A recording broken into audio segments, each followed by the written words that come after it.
اللهم صل على سيدنا محمد وعلى آل سيدنا محمد وبارك وسلم.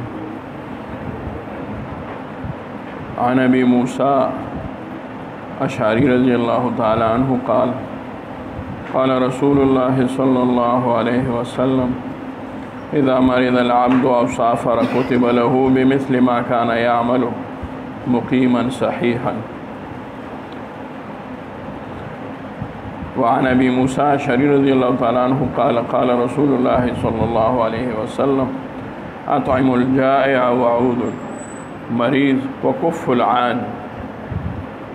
رواه البخاري. مخی حدیث کے د بیمار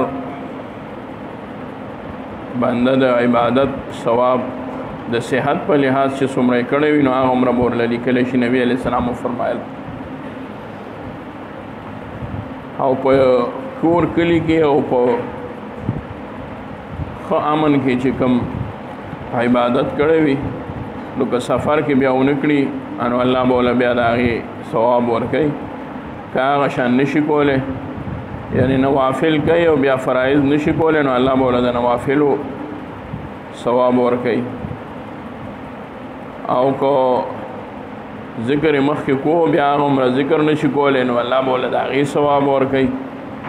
او که تلاوت کو او بیا تلاوت نشي کولی الله رب العزت به ورله د هغې ثواب ورکوي. دا خو د هغې بیمار په خپله د هغې بیماری په حالت کې هغه لوی فضیلت شو. اوس دې حدیث کې د مریض د عیادت چې د هغه تپوس بنده وکړي تسلي وله ورکړي همدردي ورسره وکړي د هغې بیان دی. ابو موسی اشعري رضی الله عنه فرمایي نبي علیہ السلام فرمایل اطعم الجائع. امر وکړ نبي علیہ السلام تاسو اوګو ته ډوډۍ ورکوئ. وعود المریض او د مریض تپوس کوئ. وکف العانی او قیدی آزادوئ چې ناحقه قیدي وي هغه آزادوئ. دا درې خبرې نبي علیه السلام دې حدیث کې بیان فرمایلې. اوګو ته ډوډۍ ورکوئ چې څوک وږی. د دې حدیث نه دا معلومه شوه چې خیرات په ځای باندې کول پکار دی. خیرات نه صحیح ځای کتل پکار دی او هغه ځای کې خیرات کول چې هغې کې د بنده ور سره د ثواب نه علاوه دا خیال وي چې زما ته کومه خلک ګوته نیسي یا په ما باندې که اعتراض کوي بیا به نه کوي نو دغه کې ثواب بیا نشته. یا د ریا دپاره کوي یا د نمود او نمایش دپاره کوي. نو دا چې کوم خیراتونه کلو کې کېږي نو دا خو چونکې یو راروانه طریقه هم ده نو که کم از کم هغه نه بندېږي نو کېږي هم نه. ځکه دا ټول مونږ تاسو چې الله چاله وس ورکړي نو هغه کوي. نو په هغې کې نیت بیا دا پکار دی چې که خوري هر څوک کوشش به دا کوو چې غریبانان پکې وخوري. نو که بیا پکې مالدار عزیزان او رشتہ دار خوري نو خیر دی. ځکه هغه سره زکات پیسې نه وي خیراتو خو کوشش دی کوي چې پکې غریبانانو ته ووایي او که ونه وایي ورته چې غریبانان هغه خپلې ډوډۍ ته پرېږدي. بعضې خیراتونو کې اکثرو کې خدا سے وي چې پرېږدي غریبانان خوري بعضې خلک نه پرېږدي نو دا نه پکار. او که چېرې پردی بنده یو غریب منې کوي چې ته مه راځه نو هغه مالک له پکار دی چې ورته ووایي چې مه منې کوه. دا خو ما د الله مخلوق له کړی دی چې راشي ورله که هغې کې څوک غیر مسلمه راشي نو ودې خوري او خپل مسلمان رور خو خود دغه خوړی شي پکې. بیا دې کې دا پکار ده چې هغه خیرات چا کړی دی هغه یې څومره کړی دی څنګه یې کړی دی. که چا چرته یو ځل خیرات کړی وي ډوډۍ کړي خلکو له ورکړي او بیا خاص ډوډۍ کوي نو بیا ما تعالی نه دی په کار چې په خاص ډوډۍ کې ولا به تاسو ورش ځکه هغه د هغه ولیمې ډوډۍ دا هغه فقیرانو لپاره به شاید نه وای یا به خاص کړي خلکو له نو کای کې څوک راغواړي نو بیا نه دی په کار چې به دعوت څوک ورشي او ډیر کوشش ته په کار نه چې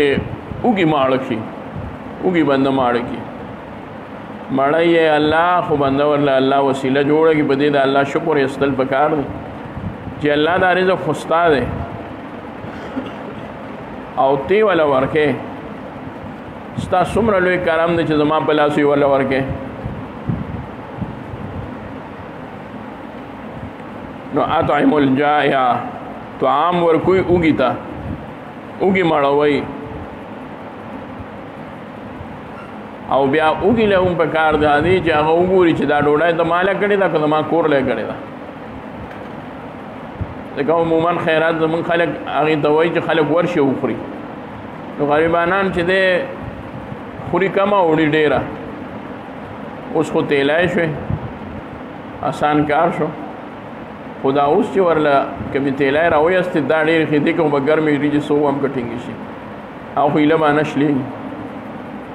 نو دی وایي ماله راکړه لږې کور کې په کار کور وړو لوړم نو که داسې ټول فقیران وړي نو د هغه خیرات پې دغه کېږي بیا چې کوم خلک هغه راغوښتي دي سینه چې هغوی ته ملامته شي خیال په کار دی وایي دا یاره دا د کړي دي نو سلی کړي دي موږ له کړي دي نو تا له کړي دي نو تا نو کور ذمه دار خو هغه نه دی مالدارو کې هم نقصان وي خو فقیرانو کې هم ډېر نقصان وي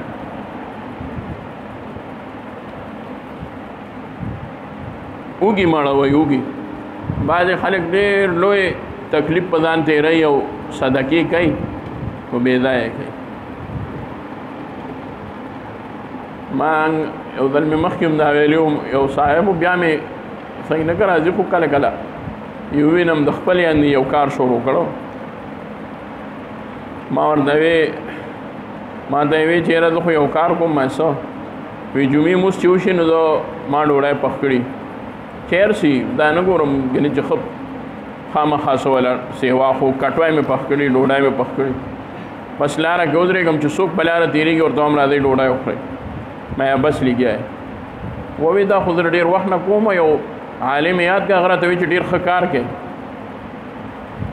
ما یاره هغه څه ووایم چې ولې وی چې ښه کار کوي ما دا راته ووایه ته چې دا ته کومه ډوډۍ خلکو له ورکې نو په لاره څوک تېرېږي نو دا ټول فقیران وی نه نه بس چې څوک په لاره تېرېږي زه پکې ښه او بد نه ګورم هر څوک راکړم ما د خدای بنده په هغه چا ډوډۍ څه خوري چې هغه یې کور کې پخ کړي هغه خو کور کې ډوډۍ پخ کړې د هغې څه ډوډۍ خوشته ما فقیران عادت که دا ما که ما به درله راځي بیا خو ما داسې معلومیږي تو مو عزیزان خوشحاله نه نه وی دا بیا را نه ځکه چې ما ورته سخته وکړه هغه بل مولانا صاحب پتې نه خدای خبر یا به تې پیدا او یا به ته څه ومه زما خو ستا نه پیدا نشته زه خو درته دا نه وم چې مدرسې ته یې دلته راړه د هغه ځای نه بل لا لرې کلی ما زه خو درته دا وایم چې فقیران وګوره شم کې چې د کوم فقیران نو هغوی ته ووایه تاسو به د جمعې مونځ نه وروستو بس بیا درته نه وایم خو د جمعې مونځ نه وروستو راځئ او مو ډوډۍ خورئ دې کې د دعوت هم ضرورت بیا نشته حدیث کې دا راځي دا قسمه خیرات صحابه خوړلی دی صحابه فرمایي د نبي علیه السلام زمانه وه موږ به مسجد نبوي شریف کې مونځ وکړو یو ابای به موږ ته ولاړه وه وی ابای به وی چې راځئ تاسو له مې هغه خوراک تیار کړی دی د چکندرو یو کټوای به یې پخ کړې وه یا به الوا وه یا به چکندرو کټوای وه هغه به وی مونږ وخوړه یو صحابي فرمایي وی مونږ به چې مونځ وکړو مونږ به ابای صحیح کوله یاره ابای به چېرته وي دا مونږ طالبانو ته دا مزاج چې دی دا صحابهو نه پاتې شوی دی او په خلکو کې چې هم کم کس طالبانو باندې میني نو طالبان خیال ساتي نو دی وایي د خیال ساتي زما نه ساتي ته څه ورکو ستا به ساتي نو ګورئ هغه صحابه وایي چې مونږ به هغه ابای په دې صحیح کولی مونږ وایي چې هغې به بیا اوس چکندر پخ کړی نو څه به راپسې ګرځي خو چې مونږ ورته وی ابای به چې مونږ ولیده مونږ به وایي چې ابای یو وایي چې ښه نو بیا راځئ مونږ به هغه چکندر او هغه حلوا یا کټوای چې ونه هغه به مونږ ته کېښوده مونږ به د هغې نه خوراک وکړو کاسو کې به یې راته کېښو مونږ به مستقل هغې له د جمعې په ورځ باندې تلو نو دې کس ته خو مې دا نه ویلي ما دې خو د خپلې هندلګیا ده نو زه په لاره کې ولاړم هم چې راځئ ما ټیک ده خو هغه خو به صحابه وو فقیران به هغه یې به بوتلل ما دې کې دې کو خو زما د تره زامني کارخانهدار پکې وي ټول مالدار یو موږ ما یاره څه هم که په دغه لاره باندې فقیر پکې کم به تېرېږي ټول به تاسو یې وی یاره بس چې څوک راځي نو خورې نو ما داسې خو زما چې څومره خیال دا ټیک نه ده بل یو کس راته نن یو خبره وکړه وی زه د پیر پر ورځ هر پیر پر ورځ باندې ډوډۍ کوم انو ما ښه او راپسې شو بیا ما ته نور تاسو نه کو خو هغه مو دماغي ټیک نو ځکه چې په خپل سور باندې رجو وی پیر پر نبی علی السلام پیدا شوی دی دا خو ډیره ښه طریقه ده چې په دغه ورځ باندې ته خیرات کې خدا ته پوس مې ته ونه چې چاله ورکې ځکه چې ته په ستا په کلي کې خو غریبانان به ومي خو چې لا ته څنګه چل کې بس ګورئ ګاونډ کې ګورئ غریبانان هر څوک پېژني چې هم ګاونډ کې غریبانان او د خوراک عمره لوی صدقه ځکه چې یو بنده موړ کې الله رب العزت ته خوشاله تاسو ته حدیث معلوم دی نبی علیہ الصلوۃ والسلام فرمایي موسی علیہ السلام ته الله رب العزت وي چې تا پلان کې دا وکړل بل حدیث دی یا الله ته خو نو ډوډۍ خوري نه تا ته د دې ضرورت دی نه د دې نه زما بنده بیمار او تابې تپوس کړو دا داسې شوه لکه تا زما لحاظ وساته تا به یو کې موړ کړو دا داسې شوه لکه تا زما لحاظ وساته زما دې هېڅ ضرورت نشته هېڅ ته مې حاجت نشته خو چې زما مخلوق خوشحالېږي زه پرې خوشحاله یم په دې کې وایي قید د ایمان هم نشته ښه په دې کې قید د ایمان هم نشته چې مسلمان دی که کافر دی نو موږ مسلمان او کافر کې تمیز نشته په شریعت کې او ما تا په کې د خپل او پردي ګورو یاره دې به بیا په کار راشي او که نه یا با دیګر ګورې که چارې داسې څوک کوي بالکل عبس پیسې ورکوي او بابس پیسې خرچ کوي دې ګناه سې عبس لګوي چې هغه دا ووایي دې سړي ما ته ویلي ځکه ورته وایم ووایي هغې سړي ته هم ووایه خو فقیر ته پکې ویلي دي او که نه دي ویلي فقیر پکې اکثر پرېږدي فقیر پکې پرېږدي غریبانان مه پرېږدي د دې وجې علما وایي په دې وخت سره دا معلومول چې د باندې کېږي او که نه کېږي نو دا چې خلک د مدارسو له ورکوي د هغې وجه دا هغه خو بېشکه بې شبې خبره مسافري په صحابو کې چې اصحاب صفک څومره وو هغوی له به خلکو صدقې راړي صدقې به وله راړي عرب د ټولو نه سیوا په صدقه خوشحالېږي چې صدقه ورکړي چاله یاره بس خو ورکوي صدقه ورکوي او صدقې وي خیراتونه ورکوي د هغوی په مال کې الله تعالی برکت اچولی دی او مونږ بله خلکو کې بخل سیوا کېږي مشرانو به د عشر زکات دومره لحاظ خیال ساتو ما واورېدل بعضې خلک اوس د خپل پټي غنم په زکات کې مزدور له ورکوي نو مزدوري هم شي او بس هغه غنم وله هم ورکوي دا رقم نه کېږي دا خو نه کېږي دومره لوی احتیاط راغلی دی مفتی رشید احمد صاحب د کراچۍ هغه یې لیکلي دي چې د اواسي مفتی کې مسله هم دا ده چې د هغې پټي نه وله هم ورکو اجرت وله دغه شان ورکه ځکه بیا به دې شکي چې ده به ځان له ګېډی غټه ریبلي یا بل څه چل به کړی یا بل څه چل بس دکه شان ورله یو مقطع دغه وله ورکه اجر وله مقرر کړه چې دوره پیسې به درله درکوم دا مخکې به خلکو هغه قربانی کې سرمن کساب له ورکړه دا وړه هلکه هغه دله مزدوري وکړه سرمن خو صدقه نه ده خو به غریب له ورکوي هغه دله مزدوري وکړه هغه ورته د خیره سره دومره ارزان یې کړې چې کسابان هم ځان سره نه وړي هغه بیا خښولې نو اطعم الجائع اوږي ماړه کا نبی اسلام فرمایي اوږي ماړه کوي اوږي وعود المریض او عیادت د مریضو کوي تپوس او پوښتنه د مریضو کوي د مریض پوښتنې دا مطلب دی چې مریض له ورشي نو مریض ته ووایي څنګه اوس ضروري نه ده چې ته ورته کیسې وکړې د ډاکټرانو پتې وله ورکړې دوايانې ورته وښیې او ډېر بس هغه له تبه تسلي وکړه ځان داسې غوندې کړه چې زه په دې خبرو نه پوهېږم یاره وایي الله دې ښه کړه خیر به شي انشاءالله بیماري ده راغلې ده د الله د طرف نه ده او چې په دې کومه بیماری د صبر وکړه الله دې پې اجر درکړي نور دې الله د صحت درکړي بس دغه بیا ورته اشارې کوي ما مریض سره کور کې اشارېدل نه دي پکار علاوه د هغه مریض او دا هغه تپوس کوونکي نه چې دا مریض په دې تپوس کوونکي خوشحاله وي چې دی راسره لیکیني ته به تسلي مې وشي نور دغه شانې سارېدل نه دي پکار امام حسن بصري رحمت الله علیه باره کې راځي یو ځل بیمارو نو یو صاحب ورسره ناست و نو هغه صاحب بې تکلفه نه و خو ناست و یعنې د حضرت ډېر نږدې نه و خو هسې ناست و پاسېده نه خلک به راتلل تپوس به یې کوم بیا به هغوی تلل خلک ډېر شو حضرت ته تکلیف ډېر شو بعضې وخت کې مریض ته تکلیف ډېر بیا تپوس هم د بهر نه پکار دی نو حضرت ووایي یاره خلک کړاو کوي خو دا ده چې ما ته هم تکلیف دی که نه دا هر یو ته لاس اوچتوم یا ورته غږ اواز کوم نو زما وس نشته اوس دومره طاقت مې نشته نو هغه سړي ورته ووایي چې صاحبه که ستاسو خوښه دا ور به بند کړو نو څوک به نه راځي وی او بند دی که خو د بهر نه بند که چې تور سره وموځئ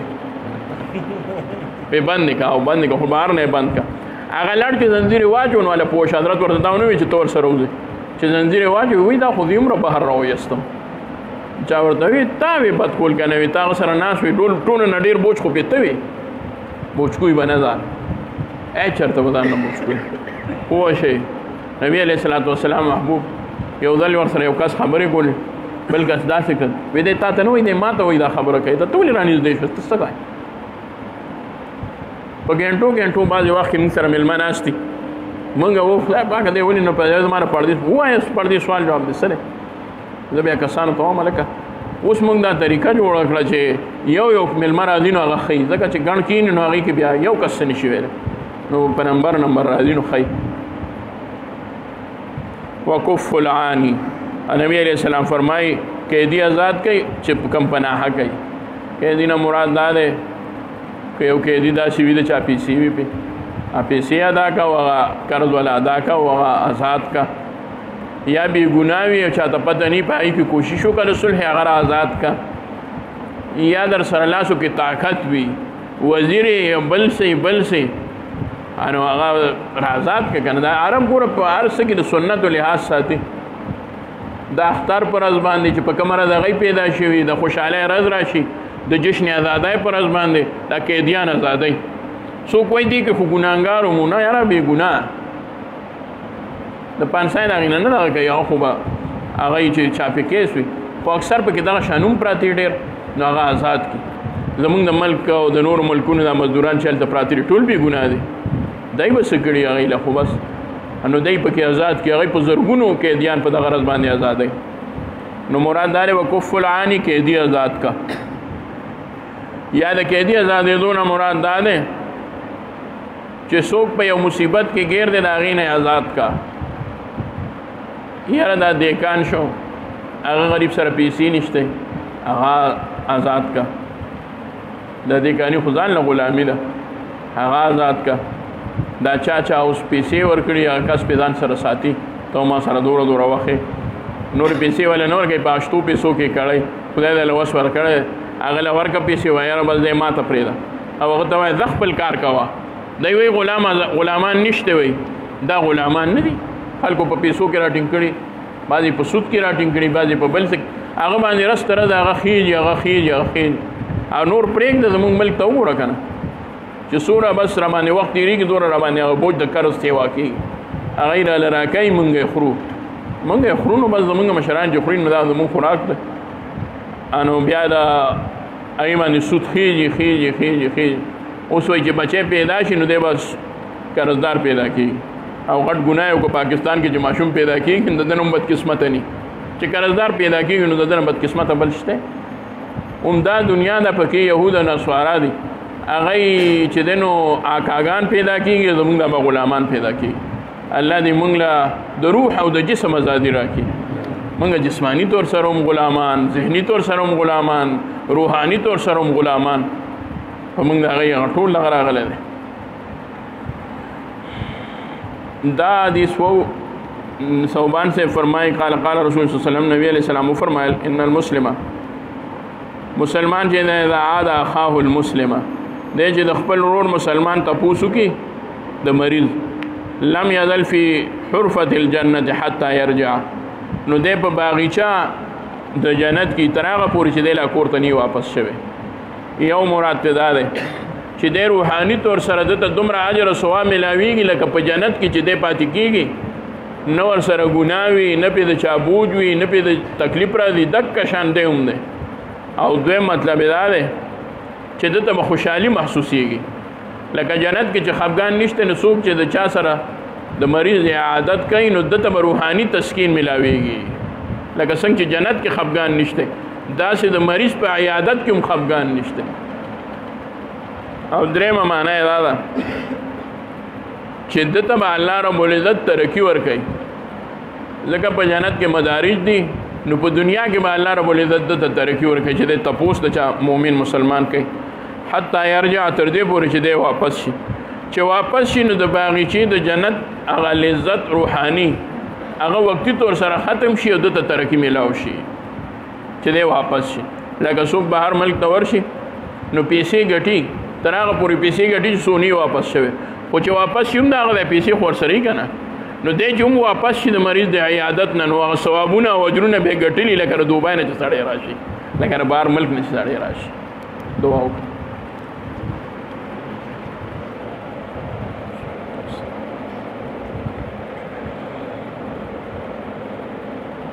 صلی الله